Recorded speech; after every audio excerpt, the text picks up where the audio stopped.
พยากรณ์อากาศประจำวันที่ 17 มิถุนายน 2025 บริเวณความกดดันต่ำของอากาศร้อนยังปกคลุมอยู่ทั่วทุกภาคของประเทศลาวด้วยกำลังอ่อนหาปานกลางสมทบกับกระแสลมตะวันตกเฉียงใต้พัดปกคลุมซึ่งจะเฮ็ดให้ยังมีฝนตกฟ้าร้องฟ้าเหลื่อมในระดับค่อยหาปานกลางอยู่เกือบทั่วไปและจะตกหนักอยู่บางท้องถิ่นพอมีลมพัดแรงเป็นบางโอกาสพยากรณ์อากาศแต่ 7 โมงของวันที่ 17 หา 7 โมงของวันที่ 18 มิถุนายน 2025 ภาคเหนือด้านตะวันออกอากาศเย็นในตอนเช้าพอมีฝนตกฟ้าร้องฟ้าเหลื่อมในระดับค่อยหาปานกลางอยู่บางท้องถิ่นพอมีลมพัดแรงเป็นบางโอกาสหรือเนื้อที่ปกคลุมของฝนเท่ากับ 40 ส่วนห้อยของภาคอุณหภูมิระหว่าง 19 หา 33 องศาภาคเหนือด้านตะวันตกอากาศร้อนพอมีฝนตกฟ้าร้องฟ้าเหลื่อมในระดับค่อยหาปานกลางอยู่บางท้องถิ่น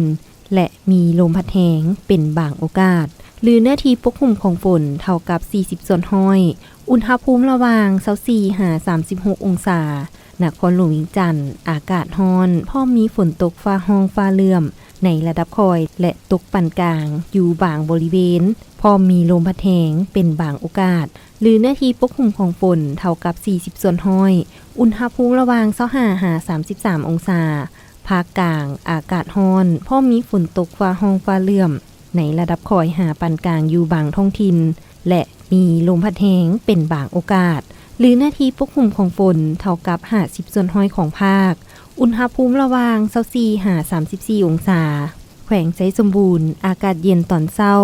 พอมีฝนตกฟ้าร้องฟ้าเหลื่อมในระดับค่อยหาปานกลางและมีลมพัดแรงเป็นบางโอกาสหรือหน้าที่ปกคลุมของฝนเท่ากับ 50 ส่วนห้อยของภาคอุณหภูมิระหว่าง20 หา 27 องศาภาคใต้อากาศร้อนพอมีฝนตกฟ้าร้องฟ้าเหลื่อมในระดับค่อยหาปานกลางและตกหนักอยู่บางท้องถิ่นพอมีลมพัดแรงเป็นบางโอกาสหรือเนื้อที่ปกคลุมของฝนเท่ากับ 60 ส่วนห้อยของภาคอุณหภูมิระหว่าง24 หา 33 องศา